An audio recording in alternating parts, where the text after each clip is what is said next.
Bonsoir à tous. À la une de ce journal, l'indignation internationale après le massacre des civils survenu dans l'arrondissement de Muyuka dans des circonstances non élucidées. La France qui condamne l'usage de la violence contre des civils et l'un de ses parlementaires exige une enquête internationale sous l'égide des Nations Unies pour faire la lumière sur les exactions commises dans le cadre de la crise anglophone depuis 2016. La situation sécuritaire au Cameroun et en Centrafrique préoccupe les chefs d'État congolais. Ils se sont réunis à Brazzaville afin d'évaluer la situation sécuritaire au sein de la communauté économique des États d'Afrique centrale. Nous en parlerons dans ce journal. Les Lions à prime sont-ils prêts à affronter les adversaires du CHAN édition 2021 à quelques jours de cette compétition? Deux briscards de la tanière ont été appelés pour renforcer l'effectif. Qui sont-ils? Quelles sont leurs capacités à pouvoir garder le moral haut et pouvoir exprimer la puissance des Lions à prime? Nous en parlerons dans la page consacrée à l'actualité autour de cette compétition qu'abrite le Cameroun.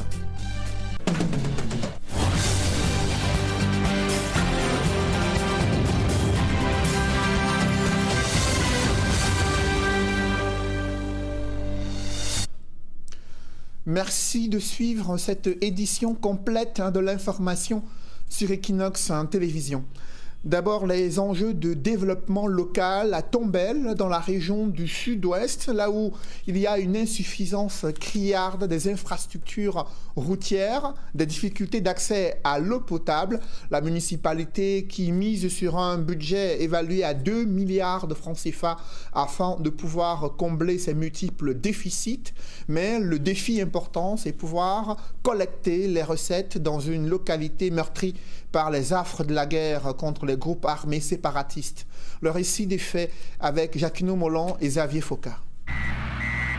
Les habitants de Tombelle, dans le département du Coupé Manengumba, région du sud-ouest, font face au quotidien à deux problèmes majeurs. D'une part, celui des infrastructures routières, qui progressivement est en train d'être résolu. D'autre part, l'épineux problème de l'accès à l'eau potable. Notre préoccupation, toute la population tout entière de Tombelle attend de l'eau. En saison sèche, la population souffre énormément de manque d'eau. Conséquence, il faut désormais soit se ravitailler dans cette rivière, ou alors parcourir une dizaine de kilomètres au moins et faire la queue pendant de longues heures pour espérer s'approvisionner en eau. On demande aux maires de prendre ça comme problème majeur et pour qu'elles puissent suivre ça pour avoir les solutions les plus rapides, pour que la population puisse vraiment vivre. L'eau, c'est la vie. Ce problème a justement été le sujet principal débattu lors de l'adoption du budget 2021 de la commune de Tombelle. Le problème d'eau revient et je pense que vous avez été là pendant cette session. Nous avons débattu longuement dessus. Nous avons contacté un expert en études d'eau qui nous a sorti un devis de presque 700 millions. Et je pense qu'avec la réalisation, enfin, si nous arrivons à trouver des fonds nécessaires, ce problème d'eau à Tombelle sera vraiment du passé. Pour y parvenir et résoudre d'autres problèmes que rencontre la ville de Tombelle, le budget d'un peu plus de 2 milliards de francs CFA a été adopté lors de la dernière session de cette commune. Le préfet Jean-Marie Tchakui exhorte toute la communauté à s'investir pour la bonne réalisation de ce budget. Nous souhaitons que tous les conseillers puissent mettre la main à la pâte, que toutes les populations puissent s'impliquer dans le recouvrement des recettes, notamment des recettes propres, pour que la municipalité ne puisse plus compter exclusivement sur les centimes additionnels communaux qu'elle reçoit périodiquement du FECOM. Donc si toutes les populations mettent la main, je pense que ce budget 2021 aidera les populations à améliorer leur standard de vie. L'autorité de tutelle précise également qu'elle veillera sur la bonne gestion de ces fonds afin qu'ils soient utilisés à bon escient.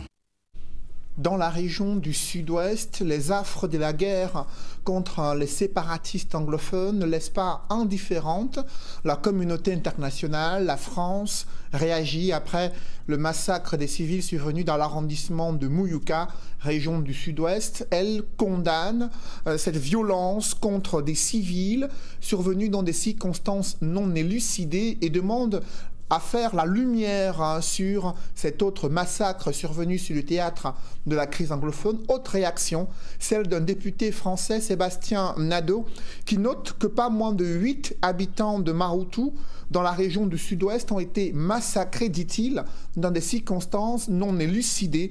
Ce parlementaire français exhorte le président Emmanuel Macron à porter avec force et vigueur une demande d'enquête internationale placée sous l'égide des Nations Unies. L'objectif serait d'identifier les auteurs des exactions très nombreuses commises depuis 2016 dans le cadre du conflit qui oppose les groupes armés séparatistes au gouvernement camerounais. Selon Sébastien Nadeau, la France est interpellée sur la gestion de cette crise camerounaise à travers une résolution bipartisane du Sénat américain, laquelle résolution réclame que la France use de son influence pour faire stopper les atrocités commises et favorise une action de la communauté internationale au Cameroun afin de trouver une voie de résolution à ce conflit.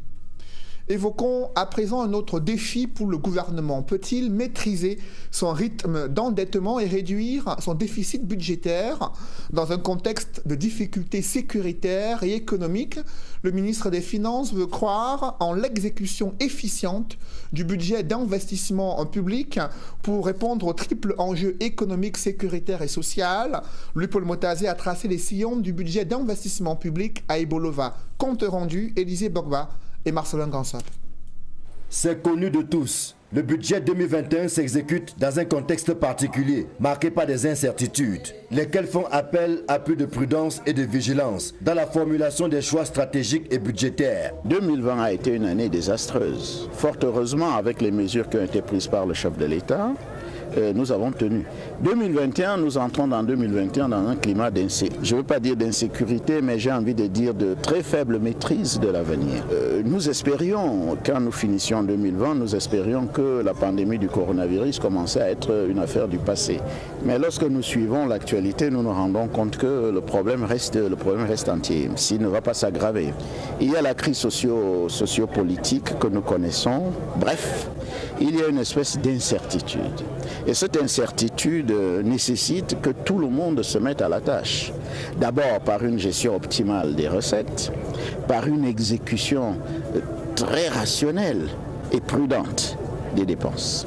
Et nous pensons que si toutes ces conditions sont réunies, l'exécution du budget 2021 peut permettre d'atteindre l'objectif que nous a fixé le chef de l'État, à savoir faire repartir la croissance à la hausse pour qu'on lutte davantage contre la pauvreté. Pour relever les nombreux défis, le gouvernement mise sur l'optimisation de la mobilisation des recettes fiscales, non fiscales et douanières. La relance de l'économie et le soutien aux acteurs économiques font partie des priorités de ce budget, dont l'exécution coïncide avec la reprise de la pandémie de la Covid-19. À Ebolova, tous les freins à la bonne exécution du budget d'investissement public ont été passés au scanner. Des corrections et réajustements ont été suggérés en attendant que les fruits tiennent effectivement la promesse des fleurs. J'ai eu l'avantage d'être assisté par mes collaborateurs, par les collaborateurs de M. le ministre de l'Économie, par les collaborateurs de M. le ministre délégué à la présidence chargé des marchés publics. Et leurs exposés techniques ont été extrêmement édifiants parce qu'ils ont insisté non seulement sur ce que la loi de finances 2021 dit, les avantages et les soutiens qu'elle apporte aux opérateurs économiques, mais également les conditions qui sont indispensables pour une bonne exécution du budget. Le phénomène des chantiers abandonnés ou mal exécutés se dispute la vedette avec les projets morts-nés et ceux qui n'ont jamais connu un début de réalisation. Les différents acteurs de la chaîne d'exécution budgétaire ont été appelés à jouer à fond leur partition afin que les mots décriés aujourd'hui se transforment en réussite demain. Bon à savoir, la loi de finances 2021 veut réduire le déficit budgétaire de 1,7 point de pourcentage en le portant de 4,5% du PIB en 2020 à 2,8% en 2021. Ainsi, le niveau d'endettement du pays serait maîtrisé à 4,5% du PIB à moyen terme entre 2021 et 2023, se situant ainsi en dessus du seuil de 70% du PIB fixé par la CEMAC. À présent, cette scène peu ordinaire survenue lors de l'installation du préfet du Noun. Durant cette journée, La mise à l'écart du maire de Fumban a suscité la mobilisation des populations s'opposant au discours des autres intervenants à cette cérémonie. Vous le voyez en image, comment les populations ont manifesté à l'esplanade de Fumban pour contester la mise à l'écart du maire de Fumban, alors qu'elle devrait en principe prononcer un discours avant l'installation du préfet du Noun. Elle a été au départ mise à l'écart, d'autres discours ont été pris en compte. Cela a suscité la furie des populations et de ses sympathisants. Ceux-ci ont perturbé la cérémonie d'installation du préfet du Noun et il a fallu l'intervention des forces de l'ordre pour calmer les ardeurs des populations. Des négociations s'en ont suivi pour parvenir à la prononciation, à l'adresse du discours du maire de Fumban qui finalement a pu se faire. Nous y reviendrons sur cet incident. Toujours dans la région de l'Ouest, c'est le 4e jour de mouvement d'humeur pour les ouvriers d'une entreprise chargée de la construction et la réhabilitation de la route nationale numéro 4, Bafoussam-Babadjou-Yaoundé. Les travaux sont aux arrêts. Les ouvriers déplorent des mauvaises conditions de travail. Ils ont tenu à le faire savoir lors d'un débrayage. Des précisions avec Jérôme Narcisse Sobzé. Les quelques 500 ouvriers d'une entreprise chinoise dénommée CREC, chargé de la réhabilitation nationale numéro 4, Bafoussam-Babadjou-Yaoundé, vivant dans la région de l'Ouest et dont la base est située à Baranté, observe voilà 4 jours un mouvement de grève. Ces manifestants s'insurgent contre de nombreux abus dont ils disaient être victimes de la part de leurs employeurs. Au chapelet des revendications, le non-respect de la convention collective et du coût de travail, parmi lesquels les licenciements abusifs, la non-affiliation de la majorité des employés à la CNPS ou encore le non-paiement des heures supplémentaires, pour ne citer que ces quelques exemples. Depuis, nous avons constaté auprès de notre employé le non-respect de la convention collective et du code du travail camerounais. À chaque fois où nous nous plaignons, il tire les têtes 2 ou 3 personnes et licencient. Hormis ça, les accidentés d'ici sont abandonnés dans nos hôpitaux. Vous arrivez à Bafoussam, vous arrivez à Yaoundé, il y a l'autre qu'on a évacué à Yaoundé pour faire le scanner, il est abandonné et déjà licencié même. Donc dans le fichier de l'entreprise, son nom ne sort plus. Depuis vendredi dernier, tout est à l'arrêt. Des tensions répétées susceptibles d'influencer le chronogramme des activités de réhabilitation de ces différents tronçons très stratégiques pour la CAN 2022 qu'abritera le Cameroun. Chaque jour, nous sommes au soleil. Les gars qui posent l'enrobé, ils n'ont mis de cache-nez au goudron. Ils n'ont ni cache-nez, ni lait, ni sécurité. Il faut voir l'état de nos pierres, les ouvriers secrets. Toute tentative d'avoir les versions des employeurs chinois sont restées vaines. Bien au contraire, ils ont préféré prendre la poudre d'escampette à l'arrivée de l'équipe d'Equinox Télévision. Au moment où nous quittions les lieux, ces employés en colère annonçaient pour les prochains jours, si rien n'est fait pour prendre en compte leurs différentes revendications, un autre débrayage qui pourrait conduire à de nombreux débordements. Vivement que les autorités compétentes entament de véritables pourparlers avec les différentes parties afin que le calme et la sérénité reviennent à la maison. Dans le reste de l'actualité, le professeur Alain Foguet, trésorier national du MRC, Olivier Bibou-Nissar, porte-parole du professeur Maurice Kamto et 20 autres militants du MRC resteront encore en prison. Selon leur avocat, les requêtes en appel ont été déclarées irrecevables ce jour.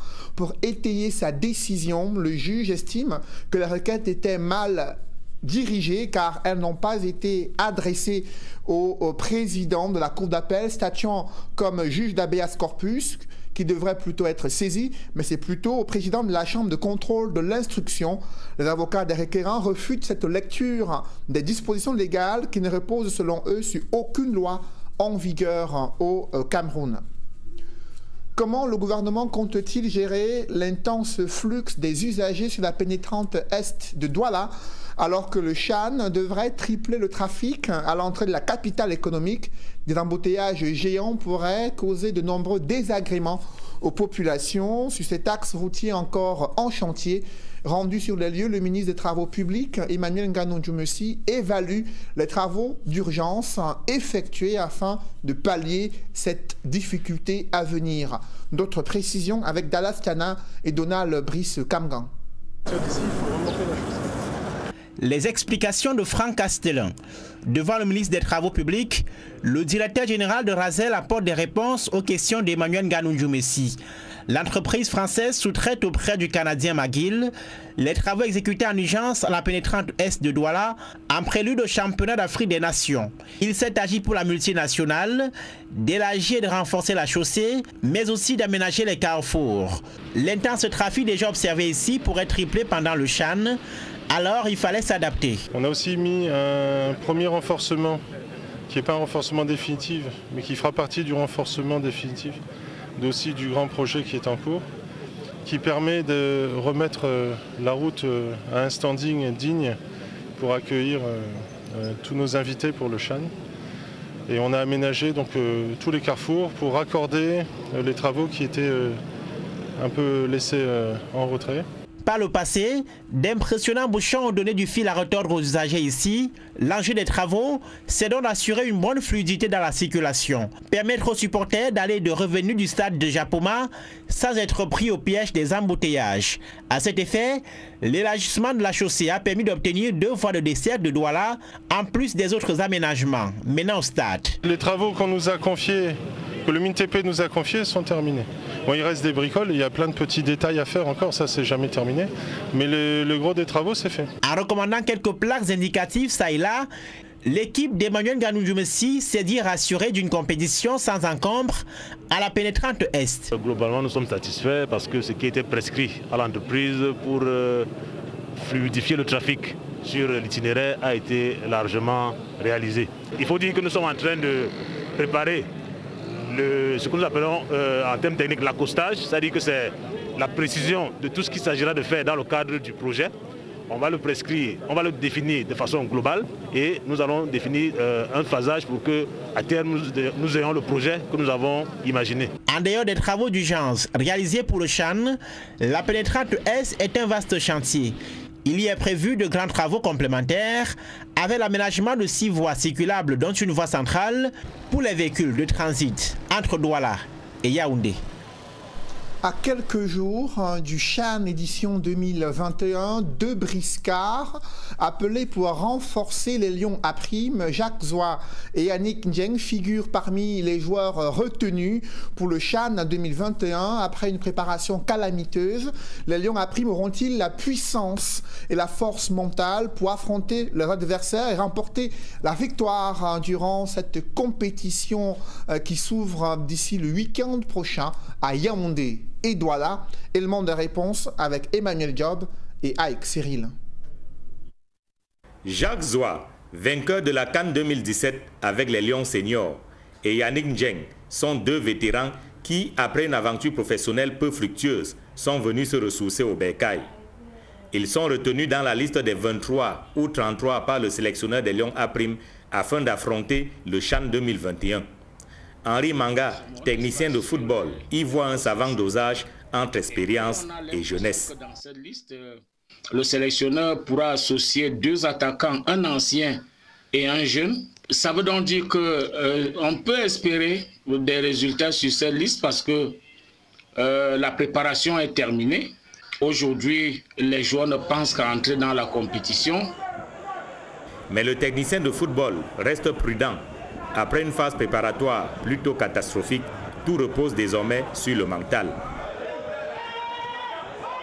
Nous espérons également qu'il y a eu tout un travail mental qui a été opéré vis-à-vis de ces joueurs pour qu'ils ne pensent qu'à la compétition, qu'ils pensent positif, qu'ils sachent que tout le peuple camerounais est avec eux. Pour Henri Manga, la question des primes qui a souvent plombé la participation du Cameroun aux compétitions internationales doit être réglée au plus vite afin de booster le moral des joueurs. Les primes doivent constituer une motivation extrinsèque qui va également venir booster tout le travail produit par le staff technique. La liste publiée par le coach Tungumpile est composée de 3 gardiens de but, 8 défenseurs, 8 milieux de terrain, 4 attaquants et 10 réservistes. Sur la base de la préparation et des forces en présence, Henri Manga soupçonne un système en 4-4-2. Ça démontre que Martin Tungumpile pourrait évoluer avec un dispositif classique en 4-4-2. Ce système peut également être modulable en 4-2-3-1. Le coup d'envoi du CHAN, Championnat d'Afrique des Nations, 6e édition, sera donné le 16 janvier prochain. Le Cameroun dispute le match d'ouverture contre le Zimbabwe. Sur la route du CHAN, plusieurs sélections sont déjà installées à Douala, là où doivent se dérouler également d'autres matchs, dans le cadre de cette compétition. C'est le cas des joueurs ougandais, récents vainqueurs du mini-CHAN organisé par la Fédération camerounaise de football. Les joueurs du coach McKinsey multiplient les séances d'entraînement pour affronter leurs adversaires dès le 18 janvier. Cette sélection nationale a accepté d'ouvrir ses portes en exclusivité aux reporters Emos Fongo et Sylvestre Zangao. Suivez plutôt. Dieu de la compétition, les crânes de l'Ouganda, récent vainqueur du mini-CHAN organisé par la FECAFOOT, s'apprête à affronter le Rwanda le 18 janvier prochain, lors de la première journée du CHAN dans le groupe C, en attendant de rejoindre le stade annexe de Bepanda. Officiellement retenus pour leur séance d'entraînement, les poulains de Jonathan McKinsey affûtent leurs armes au stade de Perenco en Dokoti.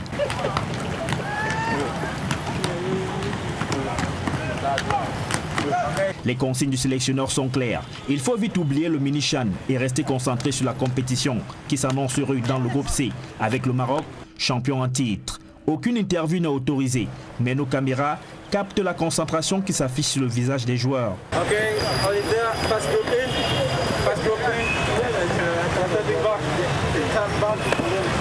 En 4 participations au CHAN, l'Ouganda n'est jamais sorti de la phase de groupe.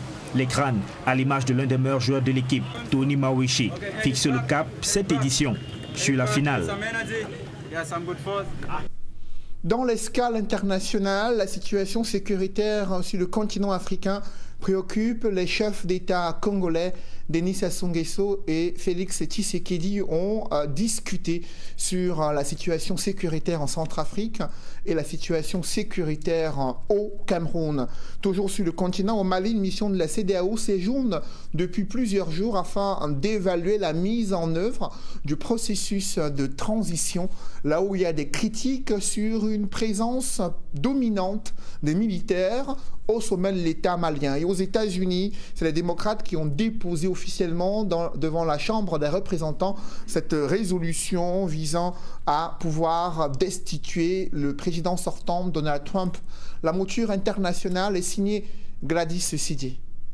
Tshisekedi a bouclé lundi une visite de 2 jours auprès de son homologue Denis Sassou Nguesso du Congo-Brazzaville, avec qui il a échangé sur la situation sécuritaire dans son propre pays, en République centrafricaine, au Cameroun et au Niger. Les présidents des 2 Congos se sont préoccupés de l'évolution de la situation sécuritaire à l'est de la RDC. Elle est caractérisée par l'activisme des groupes armés et des pertes en vies humaines. Ils ont fermement condamné les attaques criminelles perpétrées dans cette zone et appelé au dialogue, tout comme en Centrafrique, où ils ont pris acte des résultats provisoires des dernières élections. Les crimes commis par les terroristes contre les civils au Cameroun et au Niger ont été également condamnés par les 2 dirigeants. La visite du président de la RDC était la 5e du genre chez son voisin le plus immédiat depuis qu'il a pris ses fonctions début 2019. Au Mali, la mission de la CEDEAO poursuit ses rencontres. En prélude au sommet des chefs d'État de la Communauté économique des États de l'Afrique de l'Ouest sur la transition au Mali qui doit se tenir le 23 janvier prochain, une délégation de l'organisation sous-régionale séjourne depuis lundi à Bamako. Conduite par l'ancien président du Nigeria, Goodluck Jonathan, elle a aussi commencé ses consultations politiques. 2 objectifs, faire le point sur la transition depuis le coup d'État du 19 août dernier et échanger sur les préparatifs des élections présidentielles et législatives de l'an prochain. Pour l'écrasante majorité des représentants de partis présents, la transition n'est pas sur les rails. Les critiques les plus virulentes viennent du M5, mouvement qui a contribué à la chute de l'ex-président Ibrahim Boubacar Keïta. Devant les émissaires de la CEDEAO, le représentant du M5 a affirmé que les militaires dirigent le pays et que les dirigeants civils ne sont que là pour de la figuration. Conséquence pour les scrutins présidentiels et législatifs de l'an prochain. Selon le M5, tout laisse à croire que par ce biais, les autorités de la transition veulent organiser une cession du pouvoir après une parodie d'élection. Et puis aux États-Unis, comme prévu, les démocrates passent à l'offensive après les événements de mercredi dernier au Capitole, qui ont choqué l'opinion publique américaine et jusque dans le propre camp du président américain. Ils ont déposé lundi à la Chambre des représentants, dont ils ont le contrôle, un acte d'accusation contre Donald Trump, première étape vers l'ouverture formelle attendue cette semaine d'une deuxième procédure de destitution contre le locataire de la Maison-Blanche, qu'ils accusent d'avoir incité à la violence. Cet acte d'accusation pourrait être soumis au vote dès mercredi à la Chambre. Un procès suivra ensuite, engagé au Sénat, mais il ne pourra pas débuter avant le 19 janvier, soit la veille de l'investiture de Joe Biden. Ce procès, s'il a lieu, se déroulera donc une fois que le président aura quitté la Maison-Blanche. Parlons santé à présent. Entre le 4 janvier et le 12 janvier 2021, plus de 240 cas positifs au Covid-19 ont été enregistrés au Cameroun. À l'heure actuelle, le pays a enregistré 27 088 cas positifs depuis le déclenchement de la crise sanitaire. 451 morts des suites de Covid et 25 542 cas guéris selon les données de l'Union africaine. Alors que le nombre des cas positifs est en hausse, le ministre de la Santé publique déclare que la variante du virus apparue au Royaume-Uni ne circule pas au Cameroun. Manaouda Malaché s'appuie sur les résultats d'examens effectués sur 216 échantillons collectés entre mars et décembre 2020 dans le cadre de la surveillance de la souche mutante. Ces échantillons ont été analysés dans un laboratoire dont le nom n'a pas été dévoilé dans le tweet du ministre de la Santé publique. Un public reportage dans ce journal. La Société anonyme des brasseries du Cameroun a organisé une soirée de récompense à la fois pour ses meilleurs distributeurs et ses meilleurs consommateurs. Soirée riche en sons et en couleurs pour réaffirmer la proximité de la SABC aux côtés de ses consommateurs. Reportage.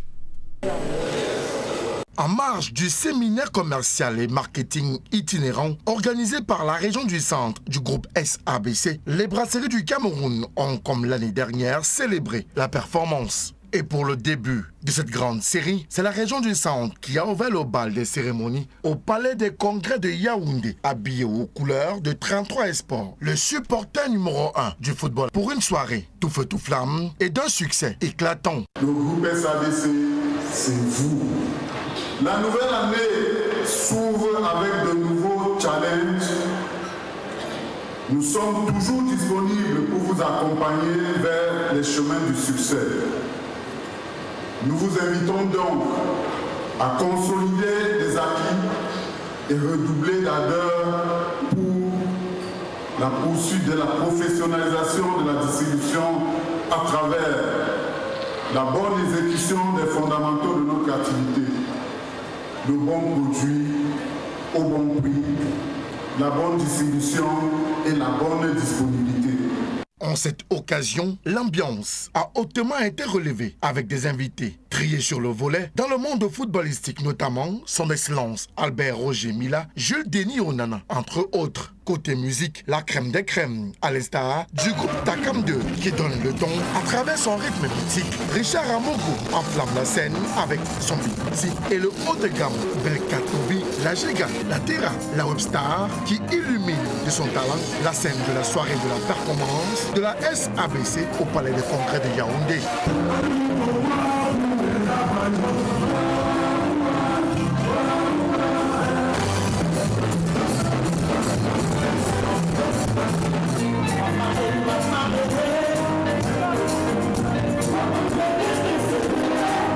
La direction commerciale et marketing, maître d'œuvre de cette célébration, se réjouit de ses performances, mieux de ses couleurs qui annoncent des lendemains meilleurs pour le groupe SABC. La région du centre et particulièrement le comité d'organisation, c'est-à-dire les équipes du centre et celles de la DCM, ont compris le concept et ce que nous vivons aujourd'hui est tout simplement exceptionnel.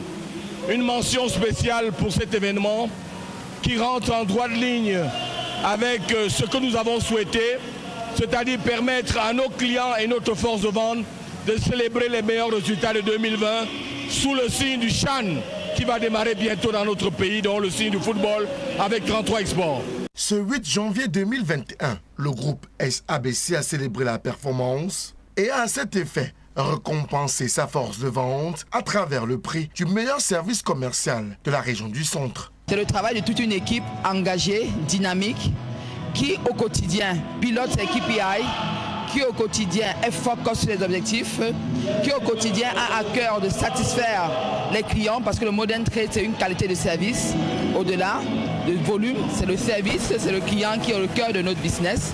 Donc c'est une équipe qui tous les jours sort avec un objectif précis, qui rentre fait un point et qui se rassure au quotidien que tout ce que l'entreprise attend du modern trade est réalisé. Dans le même temps, les meilleurs distributeurs et prestataires sont primés en cette soirée de la performance avec des lots de grande valeur constitués de groupes électrogènes, de mototricycles, de pick-up et de camions de distribution. À propos, le prix du meilleur distributeur de la région du centre, encore appelé le prix Challenge Patricia Bertolo, est remis par le directeur général du groupe SABC en personne. Excellence, il est la performance. Je pense que votre présence ici est remarquable pour remettre ce prix aux meilleurs d'entre nous, aux meilleurs des distributeurs.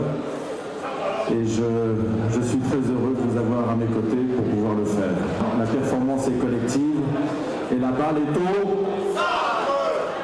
au centre, aux meilleurs d'entre nous. Et c'est le distributeur Master Food qui remporte le grand lot, à savoir le camion. Le lauréat ne manque pas de dévoiler la stratégie de sa réussite. On a essayé de travailler au maximum, de couvrir au maximum notre territoire, d'être le plus ordonné possible.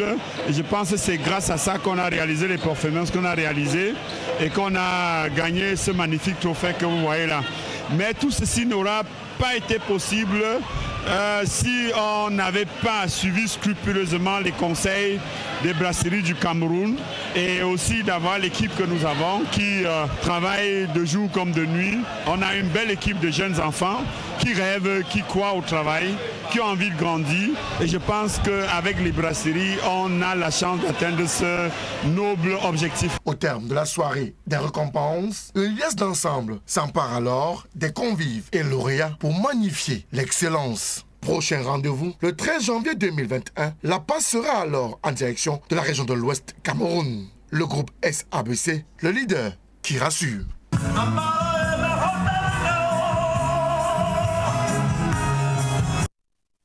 Mesdames, messieurs, c'est la fin de ce journal. Merci de l'avoir suivi. Juste après cette édition de 20h, retrouvez Serge Alain Autou et ses invités pour le débrief du journal sur le plateau d'Equinox Soir. Serge Alain. Installation du nouveau préfet du Noun, Patricia Tomaino Damjoya, maire de la ville de Fumban, arrache la parole.